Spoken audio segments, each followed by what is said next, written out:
Welcome to prime time debate. Telangana budget 3 లక్షల కోట్ల మార్కును దాటింది. 3,04,965 కోట్లతో భారీ బడ్జెట్ని ప్రవేశపెట్టింది రేవంత్ సర్కార్. వ్యవసాయంతో పాటు సంక్షేమ రంగానికి పెద్దపీట వేస్తూ 6 గ్యారంటీల అమలు దిశగా మరో ముందడుగు అంటోంది ప్రభుత్వం. అయితే విపక్షాలు మాత్రం ఇదంతా అంకెల గారడి అంటూ ఎప్పట్లాగే తీవ్ర విమర్శలు చేశాయి. బడ్జెట్ లెక్కలన్నీ అబద్ధాలే అని బీఆర్ఎస్ నేత హరీష్ రావు అంటుంటే గ్యారంటీలపై ఆశలు వదులుకునేలా ఈ బడ్జెట్ ఉందంటూ కేంద్ర మంత్రి బండి సంజయ్ కామెంట్ చేశారు. ఇంతకీ బట్టి విక్రమార్క ప్రవేశపెట్టిన తెలంగాణ బడ్జెట్ జనరంజకంగా ఉందా? 6 గ్యారంటీల అమలు దిశగా ఈ బడ్జెట్లో కేటాయింపులు ఉన్నాయా? వేటికి కోత పెట్టారు, వేటికి ప్రాధాన్యత ఇచ్చారు? ఇదే అంశంపై ప్రైమ్ టైమ్ డిబేట్లో చర్చిద్దాం. చర్చించే ముందు బట్టి ప్రవేశపెట్టిన బడ్జెట్ సందర్భంగా ఆయన ప్రసంగంలో ఏమన్నారు, దానికి కౌంటర్గా బీఆర్ఎస్ బీజేపీ ఏమంటుంది? కీలక నేతలు హరీష్ రావు, కేటీఆర్, బట్టి విక్రమార్కతో పాటు మహేశ్వర్ రెడ్డి, బీజేపీ ఎల్పీ నేత మహేశ్వర్ రెడ్డి కూడా రియాక్ట్ అయ్యారు. ముందు ఆ నేతల రియాక్షన్ చూద్దాం, తర్వాత డిబేట్లోకి వెళ్దాం. 2024-25 ఆర్థిక సంవత్సరంలో తెలంగాణ స్థూల రాష్ట్ర ఉత్పత్తి ప్రస్తుత ధరల ప్రకారం 16,12,579 కోట్ల రూపాయలు. గత సంవత్సరంతో పోలిస్తే వృద్ధి రేటు 10.1% నమోదైంది.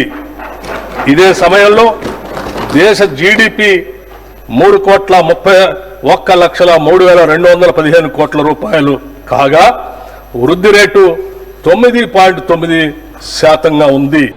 బట్టి గారి అధికారిక ప్రసంగంలో అబద్ధాలు, అతిశయోక్తులు, అత్యుక్తులు ఇంతకు మించి ఏమీ లేదు. ఎంతో ఆశగా ఎదురు చూసిన రాష్ట్ర ప్రజలకు తీవ్రమైన నిరాశ మిగిలింది. 72 పేజీల బట్టి గారి ప్రసంగం గురించి చెప్పాలంటే పోయినసారి 70 పేజీలు ఉండే, ఈసారి 2 పేజీలు పెరిగింది. బడ్జెట్లో 2 పేజీలు పెరిగినాయి తప్ప పేదల సంక్షేమం మాత్రం పెరగలేదు. ప్రజలకు ఇచ్చిన హామీలకు బడ్జెట్లో చోటు లేదు. చేతిలో వైకుంఠం, ఆద్యాంతం అబద్ధం.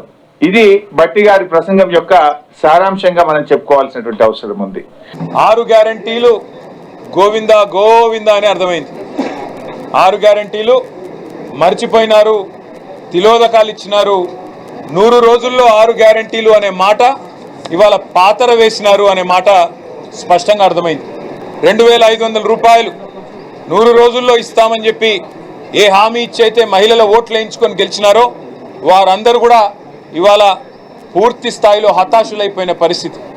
అదేవిధంగా రాష్ట్రంలోని పెద్ద మనుషులు ఈ బడ్జెట్లో ఇచ్చిన అంకెలు చూస్తే 420 హామీలు, 420 హామీలు ఏవైతే కాంగ్రెస్ పార్టీ ఇచ్చి అధికారంలోకి వచ్చిందో ఒక్క హామీ గురించి కూడా ఈరోజు ప్రస్తావించలేదు. ఇచ్చిన హామీను పాతరేసే బడ్జెట్గానే అవపడతా ఉన్నది, అప్పుల పాలు చేసే బడ్జెట్గా అవపడతా ఉంది, తెలంగాణను దివాలా తీసే బడ్జెట్గానే అవపడతా ఉన్నది. గొప్పలు పోయి 3,04,000 కోట్ల బడ్జెట్ ప్రవేశపెట్టామని చెప్పుకునే దిశగానే వీరు వెళ్తూ ఉన్నారు తప్ప నిజంగా వాస్తవాలకు దూరంగా అబద్ధాల పునాదుల మీద ఈ బడ్జెట్ ఉన్నది.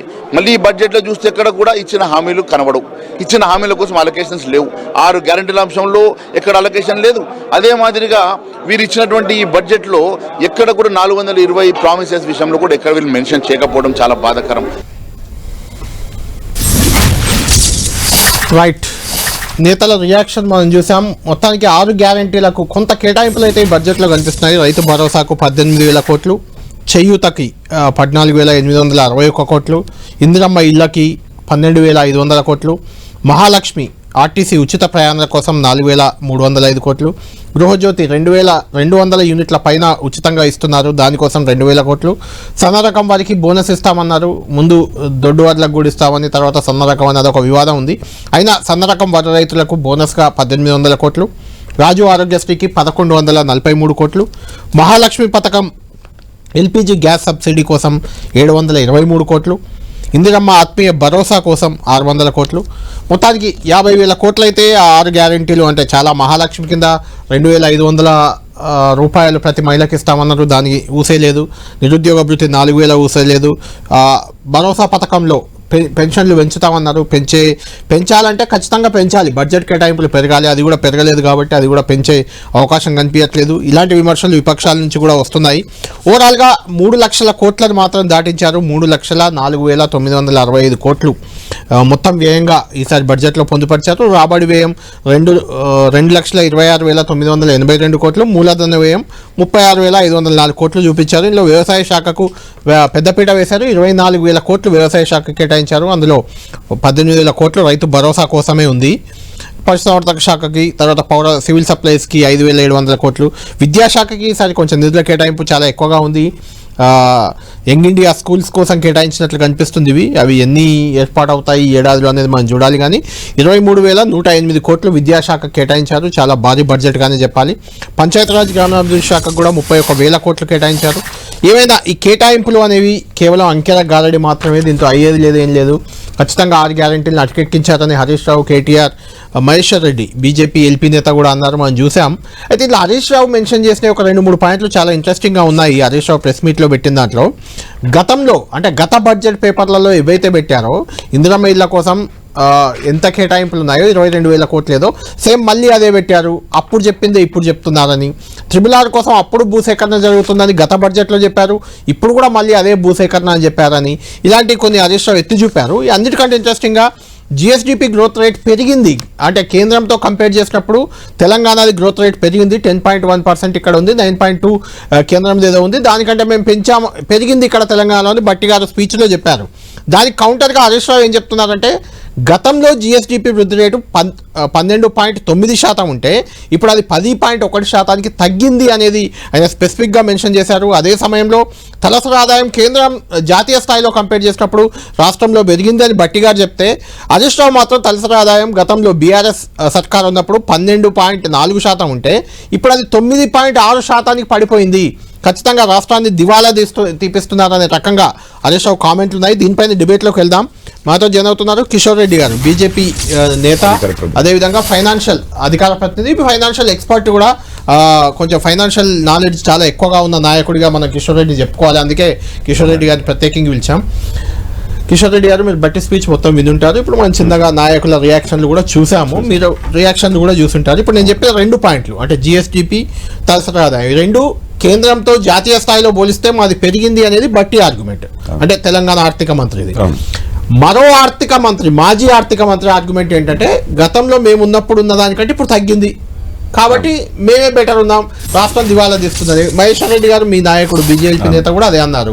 రాష్ట్రం దివాలా తీస్తుంది, గ్యారెంటీల ఊసు లేదు, అప్పుల పాలు చేస్తున్నారు, 3 లక్షల కోట్లు అని చెప్పుకోవడానికే. ఒక ఫైనాన్షియల్ ఎక్స్పర్ట్ గా మీరు బీజేపీ లీడర్ అనేది పక్కన పెడితే ఫైనాన్షియల్ ఎక్స్పర్ట్ గా ఈ బడ్జెట్ ని ఎలా చూస్తారు మీరు? ముందుగా కళ్యాణ్ గారు, మీకు అట్లాగే ఇతర ప్యానలిస్టులకి, మన ఎన్టీవీ ప్రేక్షకులందరికీ నమస్కారం అండి. ఇప్పుడు ఈ పోయినసారి బడ్జెట్, ఇప్పుడు నిజంగానే భట్టి గారు ఈసారి 3,04,000 కోట్లు అది ప్రవేశపెడుతున్నాను. పోయినసారి 2,91,000 కోట్లు, అంతకుముందు సారి 2,90,000 కోట్లు ఉండేది. 1,000 పెంచారు. 2,91,000 కోట్లది బడ్జెట్ ప్రజెంట్ చేశాము. ఇగో ఇంత నిజంగానే నేను ఖర్చు పెట్టాను అని చెప్పలేదు. ఈ రోజు నార్మల్ గా ఏముంటుంది జనరల్ గా అంటే బడ్జెట్ కేటాయింపులు అనేవి పేపర్ పైనే ఉంటాయి. అందులో ఈ 3 లక్షల కోట్లు నెక్స్ట్ వచ్చి మనం ఎంత ఖర్చు అయిందని చూస్తే అలా 2 లక్షల కోట్లు కూడా ఉంటుందని గ్యారెంటీ లేదు, ఉండదు. యాక్చువల్లీ ఏమైతుంది అంటే మామూలుగా బడ్జెట్ ఇచ్చినప్పుడు పోయిన సంవత్సరం అంటే 23-24 యాక్చువల్స్ అంటారు. ఇప్పుడు సంవత్సరం గడిచిపోయింది కాబట్టి వాళ్ళు చెప్పగలుగుతారు. 24-25 రివైజ్డ్ ఎస్టిమేట్స్ అని ఇస్తారు. ఇప్పుడు బడ్జెటెడ్ ఎస్టిమేట్స్, రివైజ్డ్ ఎస్టిమేట్స్, వాటి మధ్యలో గ్యాప్ చెప్పగలుగుతాం.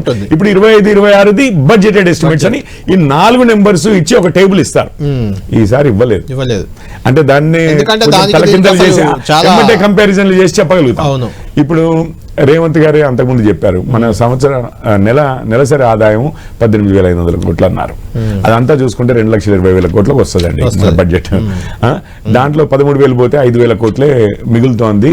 ఇతర ఏది సంక్షేమానికి, అభివృద్ధికి అంటే 60,000 కోట్లు అనుకోండి సంవత్సరానికి, 60-65,000 కోట్లు. ఇప్పుడు ఈ లెక్కలు చూస్తేనేమో విపరీతంగా ఉంటాయి. వారికి ఇంత చేసాం, వీరికి అంత చేస్తాము. ఇప్పుడు అందులో మళ్ళీ ఇంకొక శాఖల పరంగా కూడా 1000 కోట్లు, నీటిపారుదల శాఖకి 23,000 కోట్లు, మున్సిపల్ పట్టణాభివృద్ధికి 17,000 కోట్లు, వైద్య ఆరోగ్య శాఖ 12,000 కోట్లు, విద్యుత్ శాఖ 21,000 పెంచినట్లుగా కనిపిస్తుంది.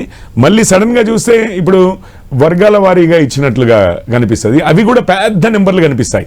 ఇవన్నీ అంటే రెండిట్లలో ఉన్న నెంబర్స్ అయి ఉంటాయి అవి, లేకపోతే టోటల్ చేసే ఇది రాదు.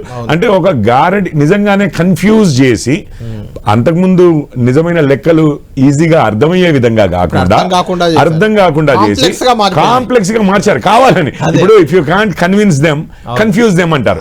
మీరు అవతల వాళ్ళని నమ్మింపజేయలేకపోతే కన్ఫ్యూజ్ చేసి పడేయండి, ఏదో ఒకటి అవుతుంది, డైవర్షన్ అయిపోతుంది కదా. బట్ అయితే 100% అది చేశారు. జనరల్ గా ప్రతి బడ్జెట్ ని అధికార పార్టీ కేంద్రంలో పెట్టినా ఇక్కడ రాష్ట్రంలో పెట్టినా కామన్ డైలాగ్ కొత్త సీసాలో పాత సారా అని, అంకెల గారడి అని ఇలా అంటూనే ఉంటారు, వాళ్ళు చేస్తూనే ఉంటారు. అంటే ఇక్కడ ఇంకా కొంచెం ఈసారి బట్టి గారు పెట్టిన బడ్జెట్ లో ఇంకా మీకు ఇంకెక్కువ డౌట్ గా ఉందా? అంటే ఇది తప్పనిసరి ఇప్పుడు రిపోర్ట్ లోనే అసలు ఇవన్నీ మెన్షనే చేయకపోతే, ఒక క్లియర్ టేబుల్ ఇవ్వకపోతే ఏమనుకోవాలండి, ఏం ఉద్దేశం ఉండాలి? ఎందుకంటే ఐఏఎస్ ఆఫీసర్లు లేకపోతే వాళ్ళే ఫైనాన్స్ డిపార్ట్మెంట్ వాళ్ళే పోయిన సంవత్సరం క్రియేట్ చేస్తారు, ఈ సంవత్సరం అంతే, వచ్చే సంవత్సరం కూడా. సో ఒక పద్ధతి ఉంటది, ఒక లెక్క ఉంటది. ఆ లెక్క ప్రకారం ఇస్తున్న లెక్కల ప్రకారం ఈజీగా జనాలకు అర్థమయ్యే విధంగా ఇవ్వవలసిన ఒక ఫార్మాట్ ఉంటది. దాన్ని దీన్ని ఏమి ఇచ్చేయకుండా ఫార్మాట్ ని మార్చి అసలు క్లియర్ గా అర్థం కాకుండా అన్న టైప్ లో వచ్చింది. అదొకటి నా ఫస్ట్ అబ్జర్వేషన్ అండి. ఇంకొకటి మీరు అన్నారు జీడిపి గ్రోత్ రేటు 9.9% నేషనల్లీ ఉంది, మనది 10.1, అంటే 0.2%. అంటే దాదాపు గుడ్డిలో మెల్ల అన్నట్లుగా. ఇక బేసికల్లీ ఏమైందంటే మనము దేశానికి యావరేజ్ గా వచ్చాం. దేశానికి యావరేజ్ రావడం అంటే మనం వెనుకబడ్డట్టు. ఇప్పుడు తెలంగాణ, ఇప్పుడు బీహార్, ఉత్తరప్రదేశ్ అన్ని కలుపుకుంటే యావరేజ్ ఎంత వచ్చిందో అక్కడ మనం ఉన్నామంటున్నారు. కొంచెం వెంట్రుక వాసి అంతా హెడ్ ఉన్నామంటున్నారు. అవును, అంటే మీకు అర్థమైపోయింది కదా. 12.9 ఉన్నది, 10.1 అంటే చాలా తగ్గిపోయింది. అంటే గ్రోత్ రేటు తగ్గింది. ఇప్పుడు ఆ 10.1 కూడా అది ఇన్ఫ్లేషన్ ని బట్టి. ఇప్పుడు అంటే ఇన్ఫ్లేషన్ 5-6% ఉంది అని అంటే అందులో మనం పెరిగింది 4% అన్నట్టుగా ఉంటుంది. ఆ ఇన్ఫ్లేషన్ కాకుండా నామినల్ రేట్స్ అంటారు ఇవి. ఇప్పుడు అదే యాక్చువల్ కాన్స్టెంట్ ప్రైసెస్ అని ఇస్తారు, అది క్లియర్ గా ఇస్తే తెలిసిపోతుంది. అవునండి, అది ఇది. సో గ్రోత్ అయితే పడిపోతుంది అనేది తెలుసు. అయినా ఇప్పుడు మనం ఈ రోజు నాకు ఈసారి బడ్జెట్ ఇది మాత్రం క్లారిటీ ఏంటంటే, ఈ రోజు బడ్జెట్ చూసి మాట్లాడవలసిన అవసరం లేని పరిస్థితిలో ఉన్నాం. ఎందుకంటే ప్రతిరోజు ప్రతి విషయంలోనూ డబ్బులు లేవు అని ముఖ్యమంత్రి గారే చెప్తున్నారు. అప్పులు చేయవలసి వస్తుందని చెప్తున్నారు. అప్పుల విషయమే చూసుకుంటే కూడా మళ్ళీ మొన్న అంతకుముందు మీరు అప్పులు అంటున్నారు కాబట్టి ఈరోజు హరీష్ రావు గారు చెప్పిన పాయింట్ ఇది కూడా ఏంటంటే, గత ఏడాది 5,888 కోట్ల రెవెన్యూ సర్ప్లస్ గా చూపించారు. ఈ ఏడాది కూడా 2,738 కోట్ల రూపాయలు సర్ప్లస్ గా ఉంది. రాష్ట్రం దివాలా తీసినట్టు ఎట్లా అనేది హరీష్ రావు గారు ఆర్గ్యుమెంట్. ఏం చెప్తారు ఫైనాన్షియల్ ఎక్స్పర్ట్? బేసికల్లీ ఏమన్నానంటే ఈ నెంబర్స్ అన్ని కూడా మిగులు బడ్జెట్ అని చూపించారు కాబట్టి, మిగులు బడ్జెట్ అని చూపించారు అంటే మీరు ఖర్చు చేయలేదనా? అంతే కదా. అంటే నెంబర్లు మనం చూపించిన నెంబర్లు, మనం ఖర్చు చేస్తామన్న నెంబర్లకిను అసలు జరిగిన నెంబర్లకిను ఎక్కడ పొంతన లేని విషయం జరిగిందండి. మీకు రెవెన్యూస్ వచ్చే ఇది కూడా మీకు ఎందుకనంటే ఈ రోజు కొంచెం క్లియర్ గా ఇది లేకపోయినా మీకు గత అక్టోబర్లోను డిసెంబర్లోను గవర్నమెంటే ప్రచురించిన నెంబర్స్ తోటి మీకు అంతకుముందు కూడా గుర్తే ఉండి ఉంటుంది. ట్యాక్స్ రెవెన్యూస్ కేవలం 7 నెలల్లో 46% అయ్యాయి, ఇంకొక 5 నెలలే ఉంది. ఇప్పటికి కూడా మార్చి ఇంకా అయిపోలేదు కదా. సో ఇవన్నీ ఎస్టిమేట్స్ మాత్రమే. సో ఆ ఎస్టిమేట్స్ తర్జన భర్జనలు ఉంటాయి, యాక్చువల్స్ వచ్చినప్పుడు కానీ నిజాలు మనకు తెలుస్తాయి. సో ఇంకొక విషయం మాట్లాడాను. ఇప్పుడు ఇందిరమ్మ ఇండ్లు అన్నారు, అంటే ఒక విధంగా ఈ ఆనవాయితీ మనకు నేను నిజం చెప్పాలి అంటే ఈ ఆనవాయితీ ఇప్పటిది కాదండి. నిజంగా హరీష్ రావు గారిని కూడా అనాలి. 16 నుంచి 22 అంటే వాళ్ళ 9.5 సంవత్సరాల్లో 9 బడ్జెట్లలో 9 అనలైజ్ చేస్తే 7 బడ్జెట్లలో ఇట్లాగే మన ఎస్టిమేట్స్ కిను ఇది సిఏజీ కూడా రిపోర్ట్ చేసింది. తెలంగాణ అండ్ ఆంధ్రప్రదేశ్ సిఏజీ చెప్పింది కూడా తెలంగాణ అండ్ ఆంధ్రప్రదేశ్ మాత్రం విపరీతమైన తేడాలు ఉంటున్నాయి బడ్జెట్ పెట్టిన దానికి ఖర్చు పెట్టడానికి. ఈసారి కూడా అదే జరిగింది, పోయినసారి జరిగింది, ఈసారి కూడా అదే జరుగుతుంది. అందుకని ఇప్పుడు 3,04,000 కోట్లు అనగానే అదేదో నిజంగానే అంటే ఇప్పుడు దారి చూపిస్తుంటే నిన్నటి మొన్నటి వరకు ముఖ్యమంత్రి గారైనా బట్టి గారైనా ఇంకొకరైనా మంత్రులైనా చూడండి చాలా ఇంప్రూవ్ అవుతోంది, ఇగో ఈ నెల ఈ స్కీము, వచ్చే నెల ఈ స్కీము అని చెప్పి లేదు, పైసలు లేవు, ఎక్కడి నుంచి తెచ్చేయమంటున్నావు అని చెప్పి రోజు చెప్తున్నారు కదా. పైసలు లేవు, ఎట్లా అమలు చేయమంటారు, దాంట్లోనే రోజు రోజు గడుపుతున్నారు. ఇవి అవ్వండి. దీనికి ఏంటంటే దీనికి ఒక ప్రామాణికత లేదు. ఈ రోజు హెడ్లైన్స్ అంటే రేపు మీడియా మనది ఒక 3,04,000 కోట్లు అంటే గత ప్రభుత్వం కన్నా ఒక 1,000 కోట్లు పోయినసారి, ఈసారి 14,000 కోట్లు 15,000 కోట్లు పెంచాము అని చెప్పడమే కానీ. ఇంకొకటి ఇందులో ఇంట్రెస్టింగ్ పాయింట్, ఎక్సైజ్ ద్వారా 50,000 కోట్లు దాదాపు రాబడి ఆశిస్తున్నారు. అందులో గతంలో కంటే అంటే గత బీఆర్ఎస్ కంటే 12-13,000 కోట్లు ఎక్కువ. అర్థమైంది. ఇప్పుడు ఇక వారే చెప్పాలి, ఇప్పుడు 40 రూపాయలు బీర్లకు పెంచారు, నడుస్తూనే ఉంది, అది రేట్లు పెంచారు. ఒక్కటి మాత్రము దానికి తగ్గట్లుగా దానికి డబుల్ ఆరోగ్య శాఖకి ఇవ్వాల్సి వస్తుందండి. ఇప్పుడు మీరు ఇందులో రెవెన్యూ, ఇదొక్క సెక్టర్ నేను చెప్తున్నాను. మీరు వేరే సెక్టర్లలో దేంట్లోనైనా మీరు పైసలు పెంచుకుంటే దానికి వేరే ఇంప్లికేషన్స్ ఉంటాయి, కానీ ఇది డైరెక్ట్ గా ఆరోగ్యం మీద చూస్తుంటే ఆదాయం తెలంగాణకు 3 లక్షల కోట్లు ఎట్లా ఖర్చు కావు, అవి లేవు. వచ్చే ఆదాయంలో సింహభాగం 50,000 కోట్ల ద్వారానే జనాలు ఉంటుంది. ఇది ఇంకా పెరిగింది. అసలు యాక్చువల్లీ మొన్నటి ఎలక్షన్స్ లో అంటే గతంలో అందరం ఏమన్నామండి, మొన్న ఎలక్షన్స్ తెలంగాణ చేస్తున్నారు, మొన్నటి ఎలక్షన్స్ లో అందరం ఏమన్నామండి, విపరీతంగా బెల్ట్ షాపులు ఎక్కడ పడితే అక్కడ విపరీతంగా ఇదవుతోంది అండ్ ఆరోగ్యం మీద కూడా ఎఫెక్ట్ అవుతుంది. దాని ఇంప్లికేషన్స్ కూడా మనం చూస్తున్నాం, లివర్ ఫెయిల్యూర్ల దగ్గర నుంచి, సో కాపురాల్లో చిచ్చుల దగ్గర నుంచి ఇట్లంతా అవుతోంది అని అన్నాం కదా. ప్రతి పార్టీ కూడా క్రిటిసైజ్ చేసింది. అంటే మేము బీజేపీ అయితే గట్టిగా మాట్లాడాము, కాంగ్రెస్ వారు కూడా మాట్లాడారు, లేదు ఈ లిక్కర్ మీద మరీ ఇంత సంపాదన అన్న టైప్ లో అయిపోతే ఇది కాదు, వేరే ఇతరత్ర విధాలుగా, కానీ ఇంకా పెంచుతున్నాం కదా, ఆ బడ్జెట్ ని ఇంకా పెంచినట్లయింది. సో ఇక మరి దాన్ని ఏమని చెప్పాలి అనేది అర్థం కాదు ఇక, అంతే కదా. ఇంకొకటి ఇంకా ఇంపార్టెంట్ ఏంటంటే నాన్ ట్యాక్స్ రెవెన్యూ 23,000 కోట్లు గతంలో ఉన్నది, ఇప్పుడు అది 32,000 కోట్లకు పెరుగుతుంది. అంటే పన్నులు పెరుగుతున్నాయా, అమ్మకాలకు పెట్టారు అని చెప్పి, అంటే ఏదో ట్యాక్స్ రూపేణా కాకుండా ఇతరత్ర పన్నుల విధంగా కాకుండా ఇతరత్ర ఆదాయం ఏమన్నా అమ్మకాలకి వాటికి వీటికి పెడుతున్నారేమో, ఇట్లాంటివి ఏదో ఆస్తుల అమ్మకాలు వగేరా పన్నుల ద్వారా కాకుండా ఇతరత్రగా రెవెన్యూ. అయితే జనరల్ గా కిషోర్ రెడ్డి గారు బడ్జెట్ లో ప్రతిసారి కూడా ఈ రాష్ట్ర ప్రభుత్వం అయినా కేంద్ర ప్రభుత్వం అయినా కొంత ఎడ్యుకేషన్ డిపార్ట్మెంట్ కి కొంత తక్కువ కేటాయింపులు ఉంటాయి ఇన్ జనరల్ గా. ఈసారి అది భారీగా కనిపిస్తుంది, 23,108 కోట్లు అనేది నిజంగా కూడా ఎడ్యుకేషన్ రంగానికి ఎక్కువ కేటాయింపులుగానే చూడాలా. మీకు ఒక విషయం అండి, ఇది మాట్లాడదామని స్పెసిఫిక్ గా, ఎందుకంటే దీని మీద ఆర్టికల్స్ కూడా నేను చాలా రాశాను. దేశంలో యావరేజ్ 14-15% ప్రతి రాష్ట్ర బడ్జెట్ లో. మీరు ఢిల్లీ హైయెస్ట్, రైట్, మన దగ్గర 6.5%, 7% ఉంది. అవును, ఇప్పుడు కూడా మీరు చూస్తే 23,000 అన్నారు కదా, 3,23,000 అంటే 7.5% అనుకోండి. అది లీస్ట్ మొత్తం దేశంలో అన్ని రాష్ట్రాల కన్నా అతి తక్కువ. సో అందుకనే ఇప్పుడు మీరు ఏ విధంగా చూసినా గానీ, మధ్యాహ్న భోజనాల దగ్గర నుంచి చూసినా, ఆరోగ్య పరిస్థితులు చూసినా, పిల్లలవి గురుకుల పాఠశాలలో చూసినా, లేకపోతే ఏది చేసినా గానీ బడ్జెట్ లో లేకుండా మీరు ఎన్ని ప్రగల్భాలన్నా పలకండి, పైసల దగ్గరికి వచ్చేసరికి ఉన్నాయి కూడా మళ్ళీ ఖర్చు పెట్టారు, ఉన్న దాంట్లోనే ఖర్చు పెట్టారు. కానీ ఉన్నదే ఈ రోజు దేశంలో అన్ని రాష్ట్రాల కన్నా అతి తక్కువ విద్యకి అంటే ఉన్న శాతంలో మన తెలంగాణ రాష్ట్రం అండి. ఇప్పుడు ఎడ్యుకేషన్ మెయిన్లీగా స్టేట్ సబ్జెక్ట్, అది మనందరికీ తెలిసిందే. ఇప్పుడు నేషనల్ ఎడ్యుకేషన్ పాలసీ తెస్తేనే తమిళనాడులో మాకు సంబంధం లేదు, మీరెందుకు మా మీద రుద్దుతున్నారు అన్న టైప్ లో ఉంటుంది. ఎందుకంటే ఎక్కువగా ఎడ్యుకేషన్ ప్రైమరీగా విద్యం అనేవి, లా అండ్ ఆర్డర్, ఈ 3 అనేవి రాష్ట్రాలు చూసుకునేవి ప్రైమరీ ఫోకస్. సో అట్లాంటి దానికి ఈ రోజు కూడా నేను అదొక్క నెంబరే చూశాను. స్పెసిఫిక్ గా నేను చెక్ చేసింది అయితే ఈసారి ఎడ్యుకేషన్ కి ఇంకేమన్నా ఇంప్రూవ్ చేశారా, లేదు. అదే ఏదో కొంచెము ఏదో 1% పావు వంతు ఏదో పెంచినట్టున్నారు, కానీ పోయినసారి లాగానే ఈసారికి ఐ థింక్ 2,000 కోట్లు మేము పెంచారు. సో అది పరిస్థితి అండి. మనం ఇంకా 7%లోనే ఉన్నాము. దేశం మొత్తంలో 14-15% రాష్ట్రాలు ఖర్చు పెడుతున్నాయి. అండ్ అందులో బీసీ సంక్షేమ శాఖకు కూడా గతంలో అంటే వాళ్ళ మేనిఫెస్టోలో చాలా సార్లు కామారెడ్డి డిక్లరేషన్ లో అక్కడ ఇక్కడ చెప్పిన ప్రకారం కూడా ఇప్పుడు కూడా ఈ మధ్య బీసీలకు చాలా పెద్దపీట వేస్తున్నాం, బీసీ గణన చేసాం, ఇవన్నీ ఉన్నాయి కాబట్టి కేటాయింపులు ఏమైనా పెరుగుతాయేమో అని అంతా అనుకున్నారు. 20,000 కోట్లు వాళ్ళు చెప్పింది, ప్రతి ఏటా 20,000 కోట్లని. ఇక్కడ చూస్తే 11,000 కోట్ల 400 కనిపిస్తున్నాయి. ఇది కూడా విమర్శల పాలవుతుంది. ఇప్పుడు ఏ విధంగా చూసినా కళ్యాణ్ గారు ఉన్న డబ్బు ఎంత ఉంది, దాన్ని ఏ విధంగా చీల్చిచ్చండి అన్న.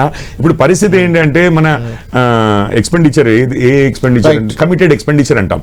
ఉద్యోగస్తులకి, పెన్షనర్లకి మిగిలినవి ఏవైతే ఖర్చులు తప్పనిసరిగా పెట్టవలసిన ఖర్చులు పక్కకు పెడితే మిగిలేది కొంచెమే ఉంది. మీరు ఏమి చేసినా ఈ రోజు గడవడానికి, బట్టి గారు ఈ రోజు గడవడానికి అంతవరకే కానీ దాని తర్వాత ఎటువంటి సంబంధం లేదండి. మనకు శ్రీధర్ రెడ్డి గారు కూడా జాయిన్ అయ్యారు బీఆర్ఎస్ పార్టీ నుంచి. శ్రీధర్ రెడ్డి గారు, మన కిషోర్ రెడ్డి గారు ఇంతసేపు చెప్పిన దాని ప్రకారం ఈ బడ్జెట్ కేటాయింపులకి వాస్తవ దృక్పథం లేదు, ఇందులో కేటాయింపులు సరిగ్గా లేవు అనేది అనుకుంటూనే గతంలో మీ ప్రభుత్వం 10 ఏళ్ళ అధికారంలో ఉన్నప్పుడు కూడా పెద్ద తేడా ఏం లేదు, అప్పుడు కూడా ఇలానే జరిగేది అనేది చెప్తున్నారు. మీరు దీన్ని, ఈ బడ్జెట్ ఎలా చూస్తారు? ఇప్పుడు ఒకటి వాస్తవికతకు దగ్గర లేదనే విషయం మాత్రం చాలా క్లియర్ గా మీరు లాస్ట్ ఇయర్ ప్రవేశపెట్టిన బడ్జెట్ లో సేమ్ అంశాలకు సంబంధించి ఈ సంవత్సరానికి సంబంధించినటువంటి కేటాయింపులు చూస్తే అర్థమవుతుంది. ఫర్ ఎగ్జాంపుల్, ఇందిరమ్మ ఇండ్లకు సంబంధించి పోయిన సంవత్సరం కూడా బడ్జెట్ కేటాయింపులు చేశారు. ఒక్క ఇల్లు కట్టలే, మళ్ళీ ఈ సంవత్సరం పెద్ద ఎత్తున బడ్జెట్ కేటాయింపులు చేశారు. దాంతో ప్రభుత్వ చిత్తశుద్ధి వాస్తవికతకు దగ్గరగా ఉందా లేదా అనేది ఒకటి తెలుసుకోవాలి. నాకు తెలిసి క్యాపిటల్ ఎక్స్పెండిచర్ కూడా మోర్ ఆర్ లెస్ సేమ్ ఉంది. నేను బాగా డిసప్పాయింట్ ఏంటంటే బేసికలీ వైద్య రంగానికి సంబంధించి, తర్వాత విద్యారంగానికి సంబంధించి, ఒకవైపు విద్యారంగంలో అద్భుతాలు సృష్టిస్తామని చెప్తా ఉన్నారు. మన ఊరు మనబడి లాంటి పథకాన్ని, మన గవర్నమెంట్ పాఠశాలలను బాగు చేయడానికి పెట్టిన పథకాన్ని అటకెక్కించినారు, 90 పైసా బిల్లులు ఇస్తలేరు. రెండవది, జూనియర్ కాలేజీలు, డిగ్రీ కాలేజీలు, యూనివర్సిటీల్లో ఉన్నటువంటి ఇన్ఫ్రాస్ట్రక్చర్ ఎట్లాగూ లేదు. ఆ తర్వాత ఈసారి టోటల్ బడ్జెట్ లో విద్యా వ్యవస్థకి ఇచ్చింది నాకు తెలిసి 7%, జస్ట్ 7%. సో నాకు తెలిసి దాంట్లో మళ్ళీ వాస్తవానికి వచ్చే వరకు రివైజ్డ్ బడ్జెట్లు, అడ్జస్టెడ్ అవన్నీ కనుక చూస్తే 4-5% వస్తుందేమో. దాన్ని బట్టి చూస్తే పెద్దగా విద్యారంగానికి హెల్త్ 4%. ఇది ఇంకా అన్యాయం. ఎందుకంటే మనం చుట్టుపక్కల 4 టీమ్స్ కడతా ఉన్నాం. వరంగల్లో హెల్త్ సిటీ ఉంది, ఇక్కడ ఏదో ఉస్మానియా కొత్త కడతా అని చెప్తా ఉన్నారు. మిగతా వాటిని అప్గ్రేడ్ చేయాల్సిన అవసరం ఉంది. ఒకవైపు కనీసం మందు గోళీలు ఇచ్చే పరిస్థితి లేదు ప్రభుత్వ దవాఖానాలలో. మరి ఈ కేటాయింపులు వాస్తవానికి వచ్చే వరకు వాటి పరిస్థితి ఎంత ఉందో తెలవాల్సిన అవసరం ఉంది. నేను చాలా షార్ట్ నోటీస్ లో అబ్జర్వ్ చేసిన దాన్ని, ఇంకా హెడ్ వైజ్ ఎక్కడెక్కడ ఏమేం చేశారనేది చాలా స్టడీ చేయాల్సి ఉంది. కానీ ప్రైమ్ ఆఫీస్ చూస్తే మాత్రం పోయినసారి బడ్జెట్ కి మినిమల్ గ్రోత్ చూపించారు. బడ్జెట్ అంచనాలలో ఏదైతే ఓవరాల్ గా వాళ్ళు చూపించిన దాంట్లో ఆ రూపాయి వాళ్ళకి ఎట్లా వస్తుంది అంటే, ఓవరాల్ గా వాళ్ళు చూపించినటువంటి ఒక 3 లక్షల కోట్ల చేంజ్ ఏదైతే వాళ్ళు చెప్పినారో ఆ లెక్క చూస్తే, సెంట్రల్ గవర్నమెంట్ నుంచి వచ్చేటువంటి లెక్కలు ఇలా చూస్తే, ఎక్కువగా చూస్తే సెంట్రల్ షేర్ ఆఫ్ ట్యాక్సెస్ లో 29,899 crores చూపించారు.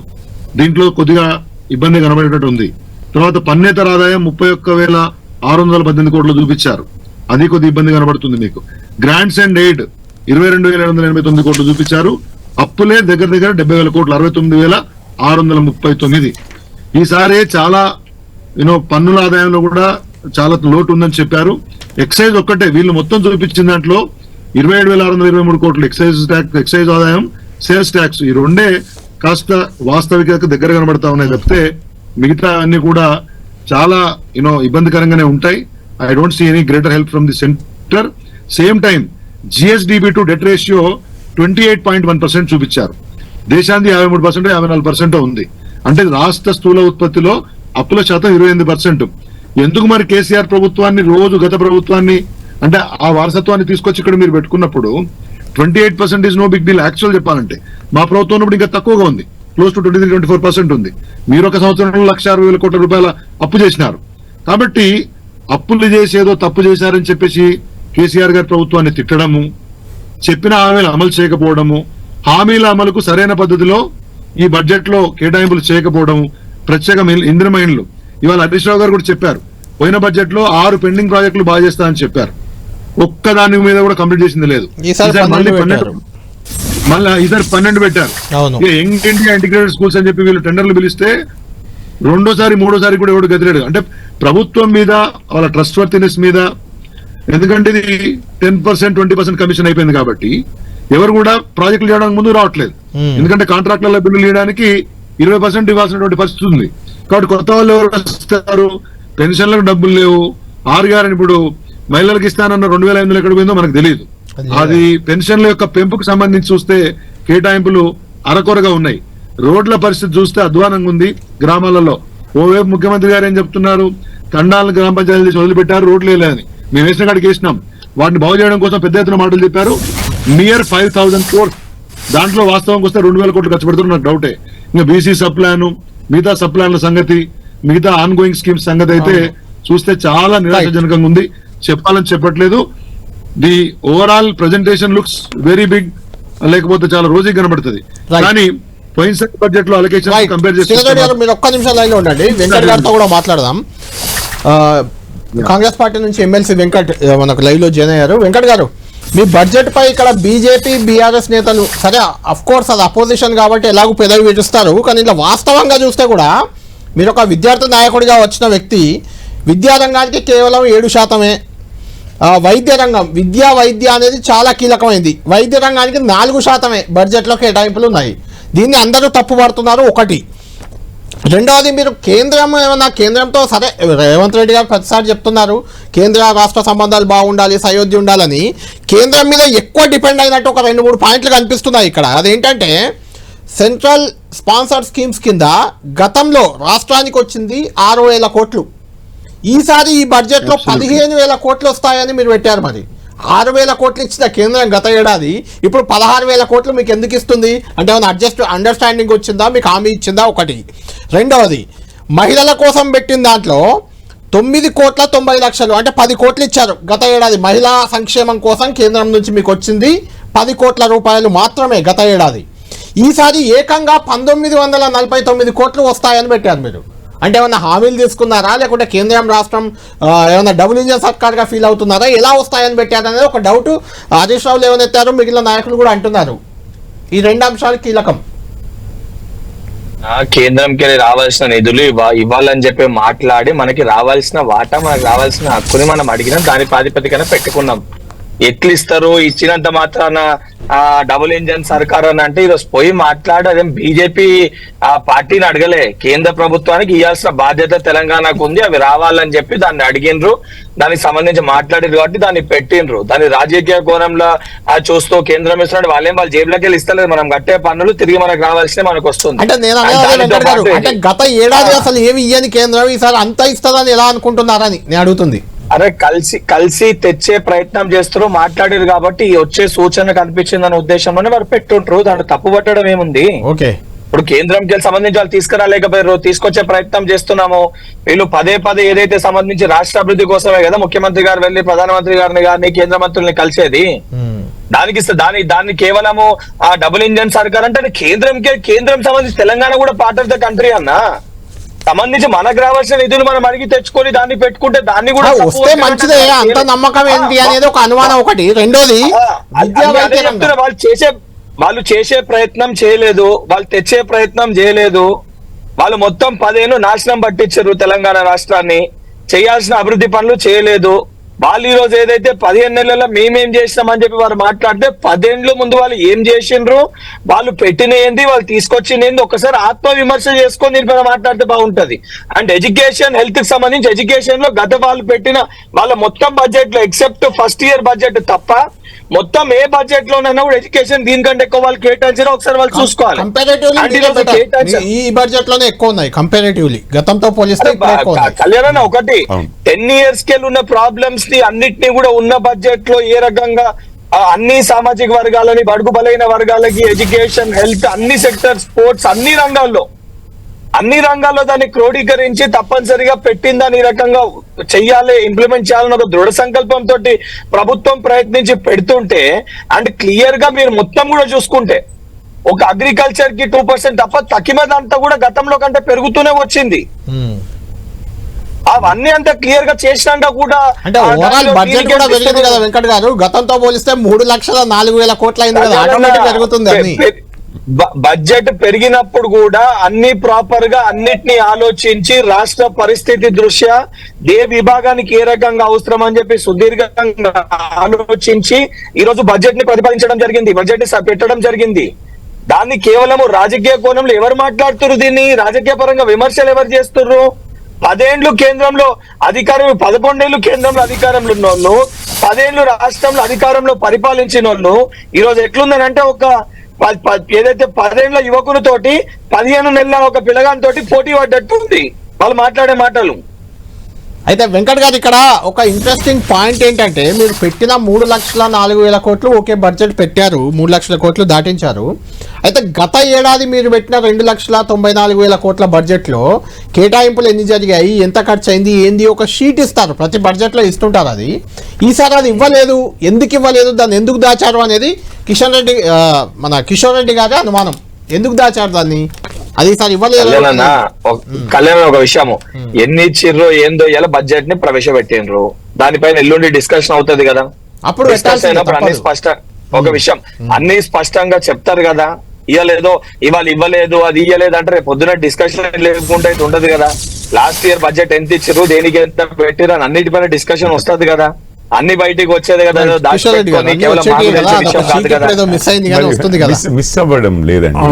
నేను వేరే డాక్యుమెంట్స్ కూడా చదివాను, మిస్ అవ్వడం అని కాదు, కావాలని పెట్టలేదు. అసలు ఆ కంపారిజన్ ని ఇమీడియట్ గా డ్రా చేయకుండా ఉండే విధంగా బడ్జెట్ కన్ఫ్యూజ్ చేశారు అన్నట్టు. అంటే బడ్జెట్ ప్రసంగంలో బడ్జెట్ చర్చలో వస్తుంది ఎలాగో తప్పదు. ఇప్పుడే చర్చ మొదలైంది కదా, అప్పటిదాకా అవేంటంటే ఇండివిజువల్ మీకు లాస్ట్ ఇయర్ బడ్జెట్ మీద మీరు ఇప్పుడే కాదు కళ్యాణ్ గారు, మీరు ఎప్పుడు చూసినా గానీ లాస్ట్ ఇయర్ యాక్చువల్ పర్ఫార్మెన్స్ మీద చర్చలు జరగవు. ఈ సంవత్సరానికి ఎంత అంటున్నాం అనేదాన్ని. సో ఇప్పుడు నార్మల్ గా ఎకనామిక్ సర్వే ఇస్తారు కేంద్రం, ఎప్పుడైనా కానీ బడ్జెట్ ముందే ఎకనామిక్ సర్వే ఇస్తుంది. అందులో వేరియస్ విషయాలు డిస్కస్ చేస్తారు. ఒక రోజు ముందే, బడ్జెట్ రాకముందే మీకు చాలా విషయాలు, ఆర్థిక విషయాలు, ఖర్చు ఎంత అయింది, ఇన్ఫ్రాస్ట్రక్చర్ ఏమవుతుంది, ఇవన్నీ బయటికి ఇస్తారు. కానీ మన దగ్గర ఏమవుతుందంటే బడ్జెట్ రోజే ఆ పాతది ఒక షీట్ పెట్టేసి ఈ రోజు కొత్త బడ్జెట్ మీద మాట్లాడతారు, ప్రసంగిస్తారు. అట్లాంటిది పాతది అసలు మెన్షనే లేదు అంటున్నాను. క్లియర్ గా ఒక డెలినేట్ చేసి పోయినసారి 2,91,000 పెట్టాము, అప్పుడు నిజంగానే ఎంత ఖర్చు పెట్టాము, ఎక్కడెక్కడ తక్కువ ఖర్చు పెట్టాల్సి వచ్చింది, ఎక్కడెక్కడ పెట్టాము. ఫర్ ఎగ్జాంపుల్ ఉదాహరణకి ఐ థింక్ నేను హైదరాబాద్ మెట్రో అన్నారు, రీజనల్ రింగ్ రోడ్ అన్నారు, ఇంకొకటి అన్నారు, వీటన్నిటికి కొన్ని నెంబర్స్ ఉన్నాయి. ఈ ఇయర్ మళ్ళీ దానికి పెద్దగా ఉన్నట్టుగా కనపడలేదు. అంటే ఇవి కూడా అవ్వలేదు. ఇదేమి కొత్త వ్యవహారం ప్రాక్టీస్. 17,100 కోట్లు ప్రతి సంవత్సరం ఉండేది, 17,700 కోట్లు, 17,100 కోట్లు, మళ్ళీ పైసా ఖర్చు కాదు. సో ఇట్లాంటివి గారడీలు చాలానే ఉన్నాయండి. మన సిఏజీ వాళ్ళు దాదాపు కొన్ని సంవత్సరాలు చెప్తున్నారు. జనరల్ ఎకనామిక్ సర్వే రిపోర్ట్ అంటే రాష్ట్రానికి సంబంధించి ఒక రిపోర్ట్ కూడా ఒకటి ఉంటుందనేది నాకు తెలిసినటువంటి విషయం. I don't know to what extent right Venkat గారు, ఇంట్లో అన్నిటికంటే ముఖ్యంగా మీ బడ్జెట్ పై వస్తున్న ప్రధాన విమర్శ బీసీ సంక్షేమానికి ప్రతి ఏడాది 20,000 కోట్లు ఇస్తామని మీరు కామారెడ్డి డిక్లరేషన్ లో చెప్పారు. ఇక్కడ చూస్తే 11,000 కోట్లు ఉంది. బీసీలకు పెద్దపీట వేసుకుందామని ఏదో బీసీ గణన చేశామని చెప్పుకునే ప్రయత్నంలో నిజంగానే 20,000 కోట్లు వస్తాయేమో అని బీసీలంతా భావించారు. ఎందుకు అంటే బీసీలకు కేటాయింపులు ఎందుకు తగ్గాయంటే ఏం చెప్తారు? బీసీ సబ్ ప్లాన్ అమలు చేయాలని ఒక డిమాండ్ కూడా ఉంది. కళ్యాణ్ అన్న ఈ రోజు ఏదైతే సంబంధించి పెట్టిన దాన్ని 100% వాళ్ళకి ఇవ్వాలన్న ఒక ఉద్దేశంతో సంక్షేమాలని ఒక దిక్కు డెవలప్మెంట్ అన్నిటిపైన కూడా చేసి ఉన్న దాంట్లో ఏ రకంగా ప్రాక్టికల్ గా ఏదైతే ఈ రోజు చేయగలుగుతామో అన్నిటిని కూడా పెట్టడం జరిగింది. మీరు అన్నట్టు 100% బీసీస్ కి సంవత్సరానికి 20,000 కోట్లు ఇస్తామని చెప్పి మేనిఫెస్టోలో పెట్టడం జరిగింది. దానికి సంబంధించిన వేరే సంక్షేమ పథకాలు ఏవైతున్నాయో ఇచ్చిన గ్యారంటీలు 6 గ్యారంటీలకు సంబంధించి ఈరోజు అన్నిటికీ కూడా దాంట్లో పెట్టడం జరిగింది. అండ్ దానికి ఏదైతే ఆ సంక్షేమాల్లో కూడా అంటే అందరూ 6 గ్యారంటీలో నిరుద్యోగ భృతి 4,000 కోట్లు లేదు, మహాలక్ష్మి కింద 2,500 రూపాయలు ఇచ్చే స్కీమ్ లేదు, తర్వాత కళ్యాణ లక్ష్మి కింద ఇచ్చే తులం బంగారానికి సంబంధించి నిధులు లేవు, ఇందులో చాలా లేవు కదా. అంటే అవి అమలు కావా ఈ ఏడాది కూడా? అంటే కళ్యాణ్ అన్న నన్ను మీరు ఎంత స్పష్టంగా అడుగుతుర్రో 2014 బీజేపీ పార్టీ మేనిఫెస్టోలో 354 హామీలు ఉన్నాయి. 116 హామీల తర్వాత 2014 చెప్తున్నా. ఇప్పటి వరకు ఏ హామీ పైన ప్రస్తావన లేదు. ఆ మిగతా వాటిపైన కనీసం ఇప్పటివరకు మాటలు లేవు. ఒకటి కూడా ఏంటంటే స్టెప్ బై స్టెప్ ఒక్కొక్కటి కూడా అమలు చేసుకుంటూ వస్తాము. అండ్ 100% మేము ఇచ్చిన ప్రతి గ్యారంటీ కూడా మా ఈ గవర్నమెంట్ లో ప్రతి దాన్ని కంప్లీట్ చేసి అదే రిఫరెండం తోటి మేము నెక్స్ట్ ఎలక్షన్స్ కి వెళ్తాము. మేము ఏది కూడా ఇంప్లిమెంట్ చేయము, కాదు, కుదరదు, చేయమని చెప్పట్లేదు కదా. అండ్ మీకు కూడా ఈ ప్రస్తావన ఎందుకు చెప్పినానంటే 2014 బీజేపీ పార్టీ మేనిఫెస్టో గురించి ఎందుకు ప్రస్తావించాల్సి వచ్చిందంటే అది ఆల్రెడీ ఆ టర్మ్ అయిపోయింది. ఆ టర్మ్ అయిపోయినాక కూడా ఎందుకంటే పదే పదే మాట్లాడుతారు కూడా మన శాసన మండలిలో కూడా ఎవిడెన్సెస్ చూపించి మాట్లాడడం జరిగింది. At the same time BRS party మావేదో హామీల గురించి మాట్లాడినప్పుడు మేము ఇచ్చిన ఇవే హామీలు అంటే దీనికి సంబంధించి ఈ హామీలన్నీ కూడా వారి దాంట్లో కూడా వారి యొక్క మేనిఫెస్టోలు కూడా వారు పెట్టారు. అంటే బంగారం అనేది బీజేపీ పార్టీ మేనిఫెస్టో.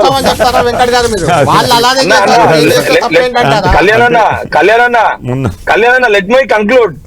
చెప్పినప్పుడు మీరు స్టూడియోలో ఉన్నారు, నేను జూమ్ లో ఉన్నా. చెప్పేది ఒకసారి 2004లో తెలంగాణ హామీని 2014లో అమలు చేశాం. అది జరుగుతుంటాయి కొన్ని సందర్భాల్లో, వాటికి ఎగ్జెప్షన్ ఉంటుంది. ఇప్పుడు కేంద్రంలో భారతీయ జనతా పార్టీ ఉంది. 2004లో ఇచ్చిన దాన్ని 2014లో అమలు చేస్తామన్నట్టు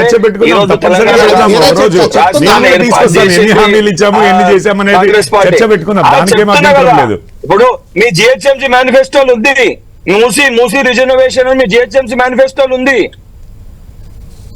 ఏది మెట్రో రైల్ కి సంబంధించి కూడా మీ జిహెచ్ఎంసీ మేనిఫెస్టోలు ఉంది.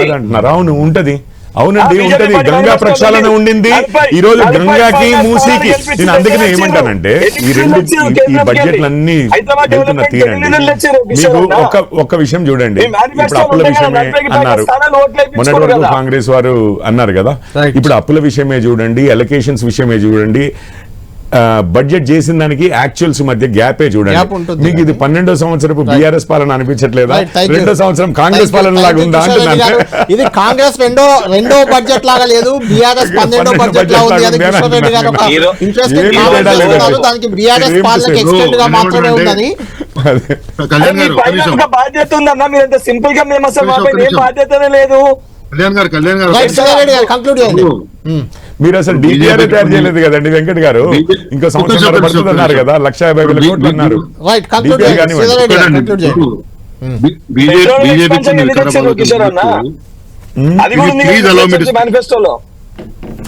ఒక నిమిషం అండి, ఇప్పుడు బీజేపీ కొన్ని ఆలోచనలు ఉండొచ్చు. ఎందుకంటే ఇక్కడ సంబంధించి వాళ్ళకు బాధ్యత లేదు, బరువు లేదు.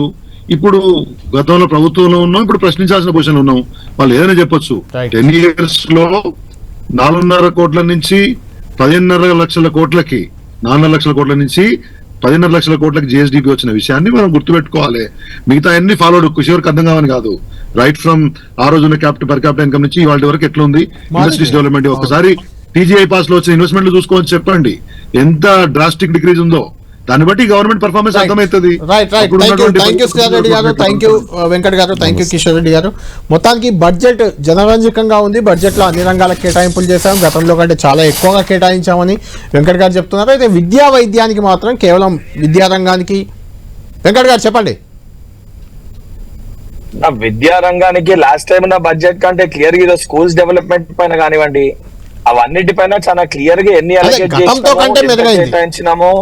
అరే కళ్యాణ్ అంత క్లియర్ గా విద్యారంగానికి మొత్తం కంప్లీట్ గా విద్యారంగాన్ని పట్టించుకోలేదు. ఈ రోజు విద్యారంగానికి ఇంటిగ్రేటెడ్ తరహా మోడల్ స్కూల్ ఏర్పాటు కానివ్వండి, దానికి సపరేట్, అది కాక ఇప్పుడు ఈ బడ్జెట్ లో సంబంధించి విద్యారంగానికి కేటాయింపులు కానివ్వండి, దానికి మనకున్న రైట్ థ్యాంక్ యూ వెంకట్ గారు, థ్యాంక్ యూ శ్రీధర్ రెడ్డి గారు, థ్యాంక్ యూ కిషోర్ రెడ్డి గారు. మొత్తానికి బడ్జెట్ పై విపక్షాలు పెదవి విరుస్తుంటే అధికార పక్షం మాత్రం చాలా బాగుందని చెప్తుంది. చూడాలి ఈ బడ్జెట్ కేటాయింపులు అంటే ప్రతిపాదనలు ఇవి కేటాయింపులు ఏ రకంగా ఉంటాయి, ఏ రంగం అభివృద్ధి పథంలో రానున్న రోజుల్లో పయనించబోతుందని మనం వీక్షిద్దాం. ఇది ప్రైమ్ టైం డిబేట్.